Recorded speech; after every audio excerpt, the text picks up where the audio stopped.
want to wish everybody a good morning and a happy Motivation Monday. I am Robert Freeman. I am your host for the day for this week, and I'm coming to you from the wonderful Pacific Northwest where our skies are brown and full of wonderful fire smoke. It, our state has been on fire now for probably a good month, and depending upon, being where we're at up here in the Northwest, and I know that a lot of California is on fire. I'm not sure. I haven't done as much looking down in like the Texas area or the southwest or even the southeast. Not really quite sure how bad the fires are down there, if there are any, but I know here it has been just a wonderful brown sky for about the last month and just continuing to get worse and worse as the weeks go on. Everybody complains that the Oregonians are always worried that it's raining, and it's continuously raining here as it goes on. But, we're actually hoping for some rain at this point right now so that we can actually get some of the smoke to clear up here a little bit. So it's one of those time periods that we wish for rain, and even though it rains for the other majority of the year, just we aren't getting any of it right now. So again, good morning, everybody, and happy Motivation Monday. Hope everybody is having a great day so far. I'm coming to you from wonderful Portland, Oregon, and they always talk about keeping it weird out here. Portland definitely lives up to the hype. But at the same time, what's weird out here is definitely going to be passé. And I don't know, if I look at my watch, it'll probably be passé in about an hour or so once we get off the call. I'll probably go online and realize that my clothes are out of style in about an hour here. But, that's just one of the interesting things that we deal with up here. So moving forward today, our quote for the day is by John Wesley. If you're not sure who John Wesley is, he was the founder, him and his, I think it was his brother, but that's what I had thought actually, but for some reason it's along with his brother Charles, that's what it is. He was also, and fellow cleric George Whitefield, they all founded Methodism together. But John Wesley was really big into promoting healthy living and making sure that you always treated the individual with as much respect and with as much positive emotions as you can. So he mentioned, and I'm sure that the quote has been on the back of more than one youth camp t-shirt. And interestingly enough, while I was doing the research for today's quote, I actually found out that even though the quote's often attributed to John Wesley, and as I mentioned, it's really consistent with his overall perspective on life, a lot of historians have actually confirmed that there's no real record of him physically saying this anywhere, no written record, no nothing. But even though that it is, and as popular as the quote is, it really, really digs down onto the message for today. And that is, do all the good you can, by all the means you can, in all the ways you can, all the places you can, at all the times, and to all the people you can, as long as you ever can. Now, one of the reasons why I chose this quote is that we're actually going to be focusing in on Medicare going forward here with the AEP season opening up here pretty soon. And one of the main things and the main mantras of Medicare itself is that you always want to do right by your customer, and especially with the over 65 crowd. I know that, over the last couple of weeks, we have been going over some individual lessons each week about effective communication, understanding and knowing your audience, and especially last week, actually not last week, Mr. Dan the man was with us last week, but the week prior to that, I had really kind of focused in on how to communicate effectively with the over 65 crowd to kind of get us into the mindset of remembering what it needs and what's actually it takes to work with the Medicare crowd. Now, again, obviously a sale is a sale, but at the same time though, you really want to do right by your customer, especially when you're talking about Medicare in general. So really Medicare sales in and of itself is really about effectively communicating with that person. And then at that point, doing a proper needs analysis and making sure that you are doing what's right by them.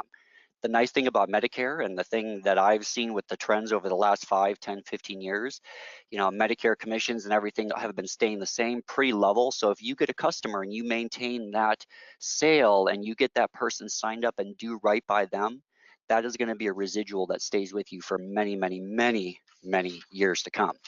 So if you are new to the Motivation Monday series, what we do here each week is we go over um, a tip of the week each week, and then we kind of move into the trends for the week. We talk some of our sales leaders for our short-term med and some of our limited med products, and then we go into a sales technique for the week, which this week, again, as AEP is coming up, we're going to really be focusing in on what you can really do to prepare and get ready for this upcoming AEP season. Now, as I mentioned earlier, the technique that we're kind of covering it's really going to be part one of a full Medicare series that I'm going to go through in preparing for this year's AEP, which, if you're new to the insurance industry, as you might as well guessed it, it's the annual enrollment period. Some people you may hear refer to it as Medicare's open enrollment period or maybe OEP. However, as you're going to find out today when I go into today's tip of the week, there really is going to be a specific reason that you're going to want to start ensuring you differentiate OEP from AEP. And we'll get into that in just a moment. Again, as I mentioned last week, we kind of really touched on specifically working with the over 65 crowd, but today we're really going to dive deep into what you can really do to prepare to get ready for this year's AEP. With that said, though, Mr. Dan the Man last week kind of gave us a little bit of a glimpse about what's going to be coming up here pretty soon over the next month to 2 months and then pushing into the mid of October. At least for the Motivation Mondays that I am going to be doing, I'm going to be going through a Medicare series, which is going to really focus on preparing for AEP. And today I'm going to kind of touch on some marketing trends just a little bit and things that you can do to market yourself and get ready for the open AEP season. But I'm not really going to dive too deep into the specifics of the marketing aspect of that until next week, because that in and of itself is a whole complete, I could probably go a couple hours on that subject in and of itself, but we're really just going to kind of really briefly touch on that today. So again, last week's tip of the week was kind of just to prepare you for getting into today. And today's tip of the week, as I mentioned earlier, there is going to be some real big differences between AEP and OEP. This year, CMS has actually rolled out not a brand new, but what they're actually really doing is reinstituting the open enrollment window, which is going to be back for 2019. So from January 1st to March 31st, your sales and your enrollees are actually going to have an opportunity to change their plan once if they don't like the plan. So they're going to more or less make what's called a like plan change, up through March 31st of 2019.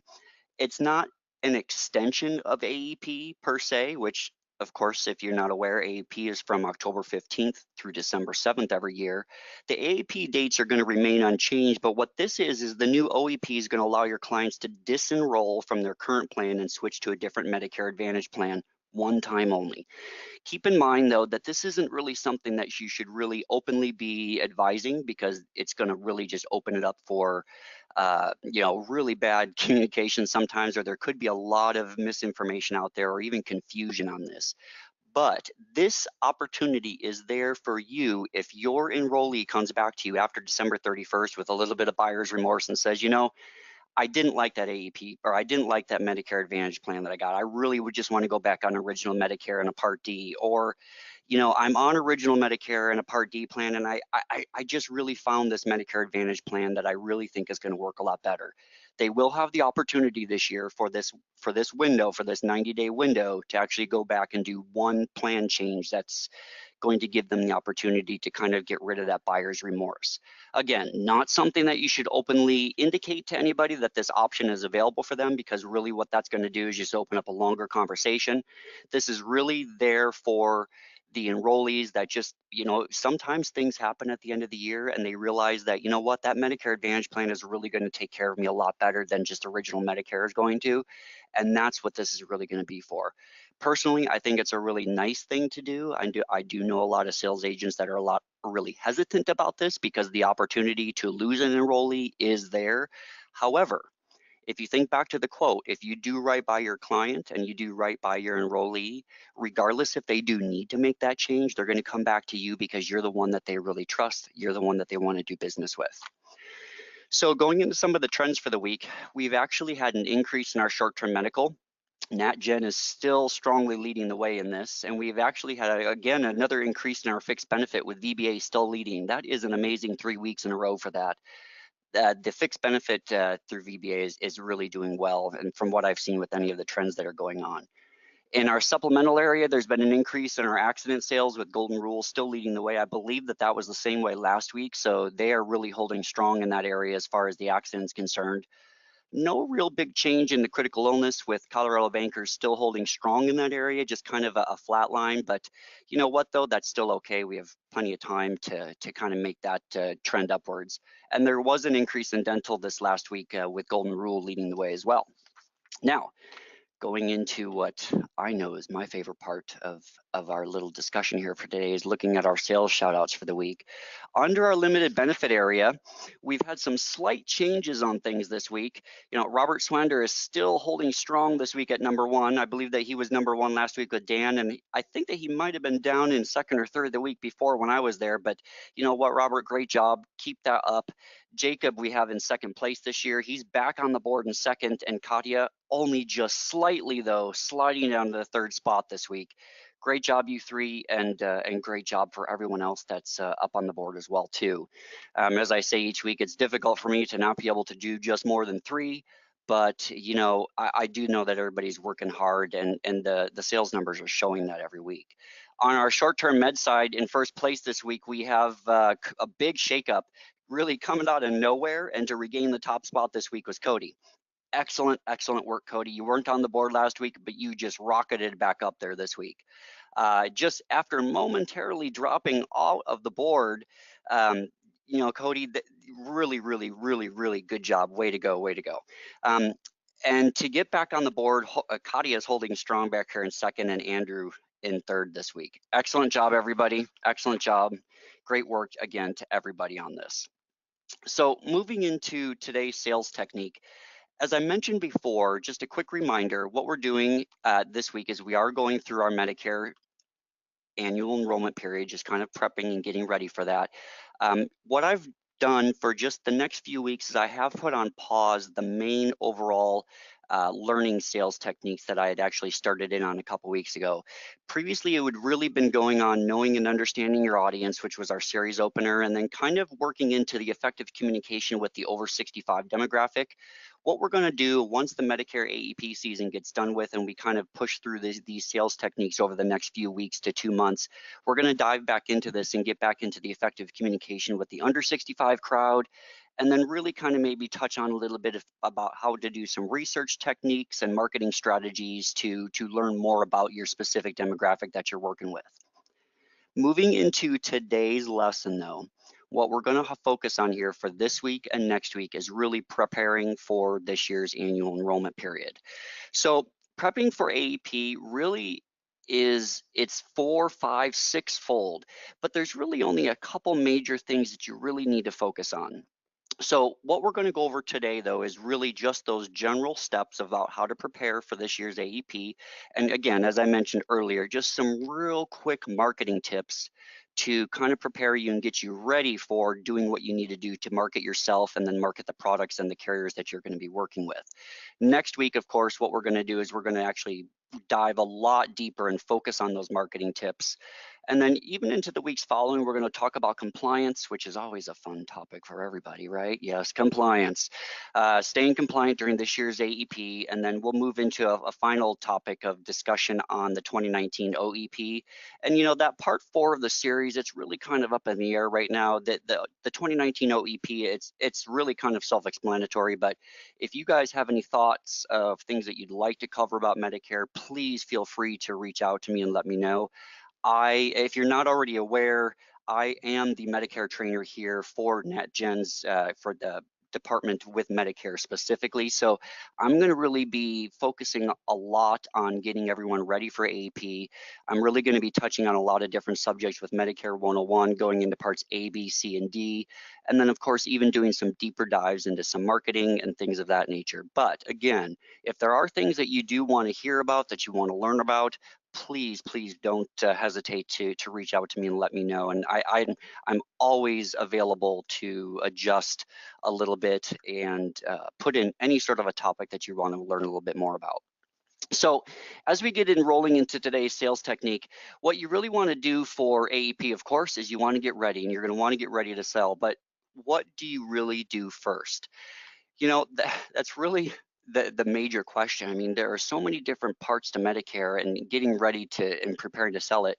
What do you do? Well, obviously, time is your most valuable resource. And the reason that I say that, AEP is 54 days. That's how long it lasts.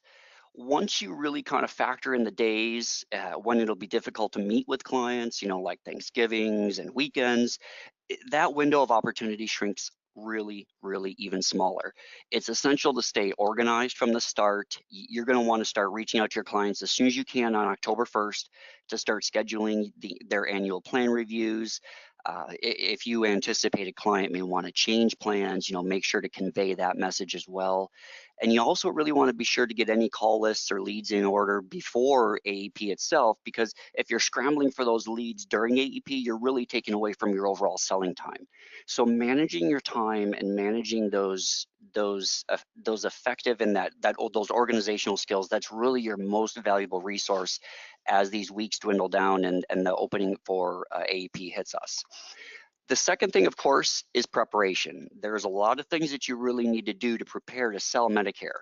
Laying a solid foundation is really super essential to getting the most out of AEP. That means having all your contracting and certifications complete prior to October 15th. From usually around from like July to September, the carriers and AHIP release their annual certification courses for selling Medicare Advantage and Part D plans. And then from like August to October, the carriers are going to release those details of next year's plans to all the agents. So it really kind of gives you the time to map out your selling strategy and decide which of those carriers you're going to be your main players this year, what you're going to focus on.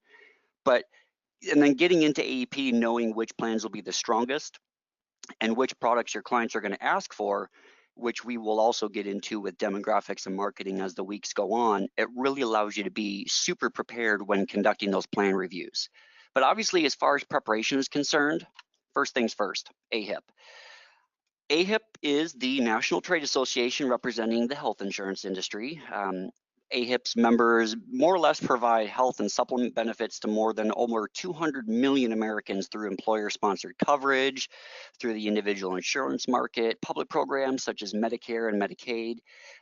AHIP overall advocates for public policies that they really kind of expand access to affordable healthcare coverage to all Americans through what we would consider a competitive marketplace that's going to really foster choice, quality, innovation. Understanding though, one thing about AHIP training has a $150 cost. A lot of your Medicare carrier though will offer a discounted price. Some things though to note though is that once you take your final exam, you can, depending upon your state, apply for AHIP account towards CE credits. Those costs really apply, they can vary and really depending upon availability in the state. I am able to, if you are interested, provide you some really step-by-step instructions about how to get into AHIP, how to make sure that if you're a first-time user, how to log in and really kind of get things rolling. Making sure that you're really ready to take the test before attempting the final is something to also focus on. One of the things and some helpful tips for passing AHIP is you do want to make sure that you save any PDFs and downloadable materials that you have about that. You want to complete those AHIP and carrier certs one at a time. And of course, you want to take your time on the tests and make sure you have no distractions. One of the biggest things that I've seen people do is they will not read all the answers before they choose something. And then what will end up happening is that they're trying to rush through it. And I don't know if you're anything like me. I hate testing. I fully despise it. I've never really been good at it. Personally, I learn in a completely different fashion. I would rather have hands-on work and doing it that way. But everybody's learning styles are different. But the main thing to do, and regardless if you have test anxiety, regardless if you're really good at tests, make sure you read all those answers before you choose them. You want to also make sure that you print any screens and screenshots or write things down as you're going through, and then of course saving those certificates of completion. Please, please, please do not wait until September or October to start your certifications. There is a window where those certifications have to go in through and get processed, and you want to make sure that you're ready to roll once AEP hits. And you can RSVP for live certifications if that's available. Now, once you take the final exam, make sure, one thing to remember is that if you are a first timer, you have to register. You're going to need your NPN, your SSN, your date of birth, some email information, basic info, and a password. You do have to, for the people who have already certified previous years, you will have to recertify annually. And the nice thing about it, as the years go on, there is a shorter version if you passed the course last year. As I mentioned earlier, there is a cost associated with it, generally about $150. There are discounts that different carriers do offer, so look for those as you're going through those carriers and deciding on those. And the thing to remember is that you only have 3 attempts. After 3 attempts, you have to pay that fee again. Now, does that mean that you can't take it again? No. But do you have to pay again? Yes. So I don't like spending $150 more than once. Study hard, print and save those documents like I mentioned earlier, and that's really going to give you the best opportunity to pass and do what you need to do to get that portion of it done with and out of the way. And then once you do complete those and verify the passing, you have to submit and transmit those results to the carriers. There are different methods with different carriers, so make sure that you keep that in mind. Now, second thing in preparing for AEP, actually, carrier and product certs. So what do you need to do? Some of the carriers are going to notify you via email. Some are going to require online. Some are going to require face-to-face. Some are even blended. You want to contact each of the carriers' broker support portals to make sure that you find out specifically what you need to do for those specific carriers. Some of the carrier prerequisites and availability are different. So again, you just want to visit those carrier portals for those instructions.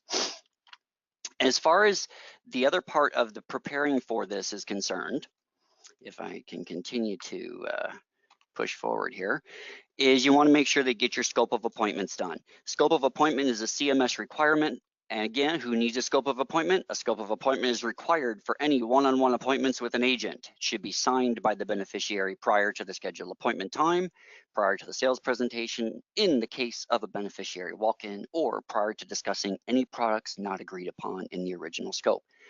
More or less some CMS requirements. Some of the boring parts of it, but the SOA is something that is very, very important to remember. Now, again, going back to our first 2 points, time, your most valuable resource. Number 2, preparing, getting ready for AEP, taking those tests, getting those carrier certs in.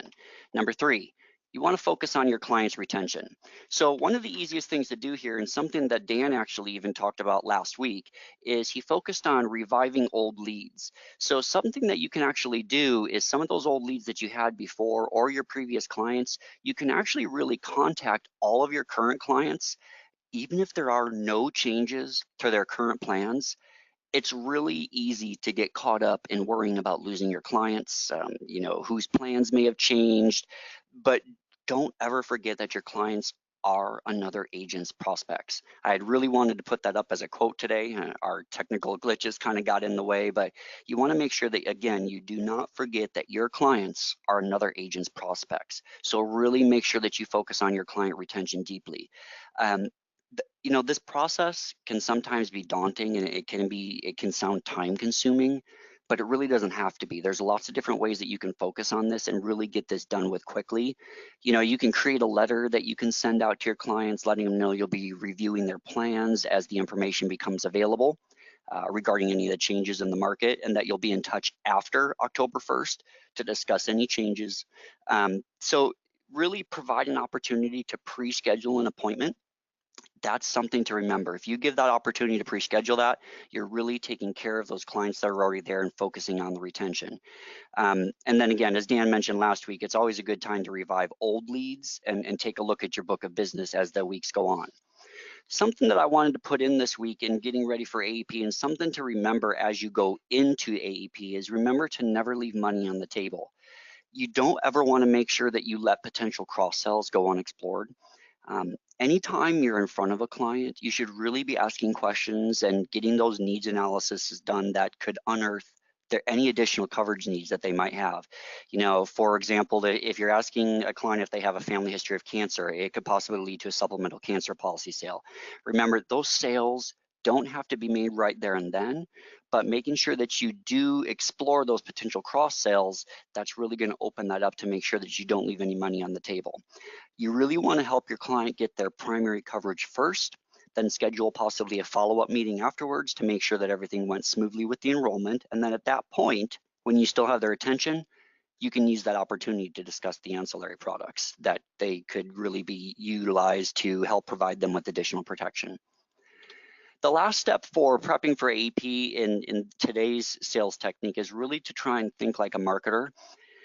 You know, while providing a high level of service for your clients is really your top priority and making sure that you sell a product that they need, marketing yourself really shouldn't be a too distant second. Even though I have it fifth on the list, marketing is really, really important. Just because it's listed 5 here, don't think, you know, that the order is any specific for me. This is just how I'm choosing to present the material to you. You know, again, while servicing the clients is really the first priority, the marketing portion of it should be a close second. You want to make sure that your clients know that you are there to help them with their questions and needs throughout the entire year. You want to reach out to your clients regularly with things like birthday cards, newsletters, even if you have the time to do quarterly emails and mailers. That way, they'll think of you more as a friend if they have a question about insurance rather than an insurance agent. You do want to make sure also that you follow up with them once their plans go into effect and make sure that they've received their enrollment materials and understand how the plan works. Again, your clients are your most important assets. If you provide them with care, with respect and understanding that they expect, you're going to make sure that you retain them for the rest of the time period that they need insurance needs from you.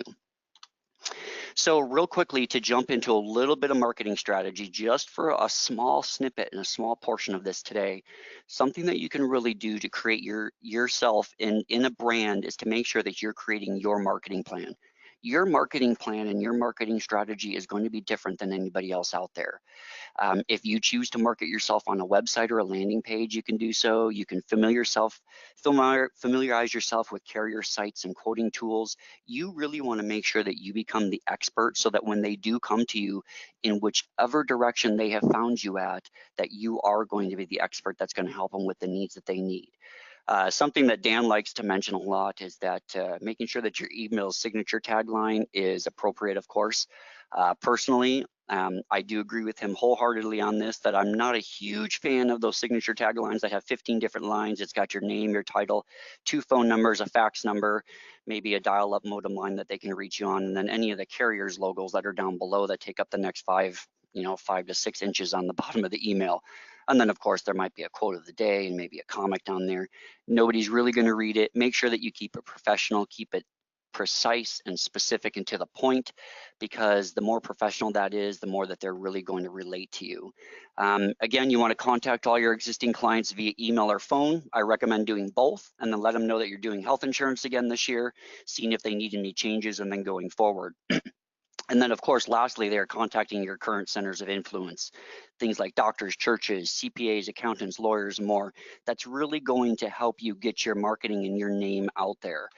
Now, again, there's a lot of different ways that you can do marketing and getting ready for AEP. We're going to really do some deep dives into that next week, and we're going to look at specifics on marketing. We're going to look at specifics on marketing yourself, what type of directories, what type of things you can get your name listed into to really get your name out there, especially if you're new to the industry and you really don't have a client base that's there yet.